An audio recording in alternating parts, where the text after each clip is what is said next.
السلام علیکم ورحمۃ اللہ وبرکاتہ۔ وعلیکم السلام ورحمۃ اللہ وبرکاتہ۔ الحمد للہ نحمده ونصلي على رسوله الكريم، اما بعد فقد قال الله تعالى في القرآن المجيد: اعوذ باللہ من الشیطان الرجیم، بسم اللہ الرحمن الرحیم، انك لعلى خلق عظیم۔ وقال النبي صلی اللہ علیہ وسلم: انما بعثت لاتمم مکارم الاخلاق، او كما قال علیہ الصلاۃ والسلام۔ پستی سے بلندی کی طرف پرواز کرتا ہوں، پستی سے بلندی کی طرف پرواز کرتا ہوں، خدا کے نام سے تقریر کا آغاز کرتا ہوں۔ حضرات، آج مجھے جس موضوع پر لفظ کشائی کرنے کا موقع ملا ہے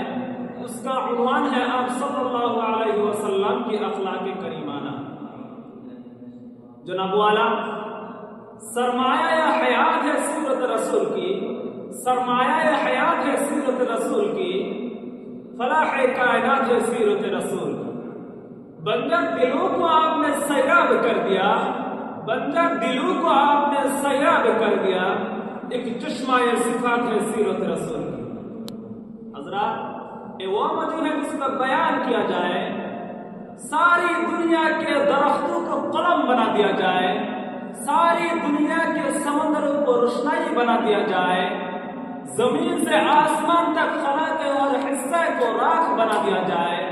تو پھر بھی یہ گمان ہو سکتا ہے کہ دنیا کے سارے قلم ٹوٹ جائے، زمین سے آسمان تک خلا کے اور حصہ خون ہو جائے، مگر سیرت النبی صلی اللہ علیہ وسلم کی ایک بات بھی پوری نہ ہوگی۔ حضرات سامعین کرام اور قابل قدر شخصیات، آج میں افراد کے روبرو اس جلیل القدر، عظیم المرتبت اور رفیع الشان ہستی کے تذکرے کی سعادت حاصل کر رہا ہوں، جو اگر ایک طرف تاریخ انسان کا سب سے بڑا ہمدرد، سب سے بڑا غمخوار اور سب سے بڑا محسن، عظیم محسن ہے، تو دوسرے طرف تاریخ ظلم و جور کا سب سے زیادہ ستم زدہ، سب سے زیادہ مظلوم و مکروبی، جو سارے جہاں کا درد اپنے قلب و جگر میں سمیٹے ہوئے تھا۔ حضرات، اس عظیم الشان موضوع پر کس طرح لفظ کشائی کروں،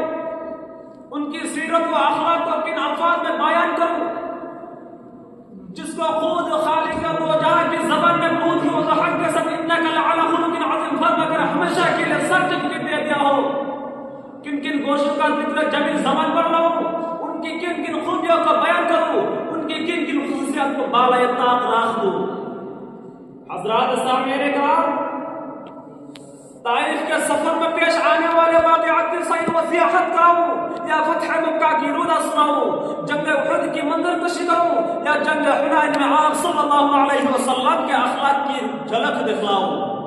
کیا کیا بتاؤں اور کہاں تک بتاؤں؟ خود آ جاؤ، اگر تم سے ہو سکے تو تاج در بطحا کی سیرت و اخلاق کی داستان تاریخ کے امراض سے پوچھو، مکہ کے گلیوں اور ضواحل سے پوچھو، مدینہ کے ریگستان سے پوچھو، ان کی داستان اسران بدر اور حاتم تاریخ کی لاڈلی سے پوچھو، ان کی سیرت صحن کعبہ اور سرزمین عرب سے پوچھو، یہ سب تمہیں تاج در بطحا محبوب خدا کے ملک عظیم کے نغمے سنائے گے۔ یہ تمام کے تمام آپ صلی اللہ علیہ وسلم کے اخلاق اور ان کے کیریکٹر کے رودا سنائیں گے۔ حضرات سامعین کرام، جنہوں نے گالیاں سن کر بھی دعائیں دی، جنہوں نے امت کی خاطر اپنے جسم اطہر کو خون آلود اور دندان مبارک کو بھی شہید کر دیا۔ حضرات، میرا عاجزوں، میری کیا جرأت ہے کہ ایسے محسن اعظم کی سیرت پر لفظ کشائی کر سکوں، جس کو خالق دو جہاں نے خلق عظیم کا سرٹیفکیٹ دے دیا ہو، جن کو پوری دنیا کے لیے اسوہ حسنہ قرار دیا ہو، جن کی پوری زندگی قرآن کی ترجمانی کر رہی ہو، جن کے اخلاق پر علماء یورپ کی شہادت موجود ہو، جن کے کیریکٹر کو بڑے بڑے دانشوران قوم نے بھی سرایا ہو۔ حضرات سامعین کرام، فتح مکہ کے منظر سے کون ناواقف ہے؟ اس دن جعلی دشمنوں کے ساتھ پیغمبر کا برتاؤ اور ان کے اخلاق کریمہ کو کون نہیں جانتا؟ جب مکہ فتح ہوا اور صحن کعبہ میں تمام مجرم اسرائیل بیٹھے ہوئے تھے،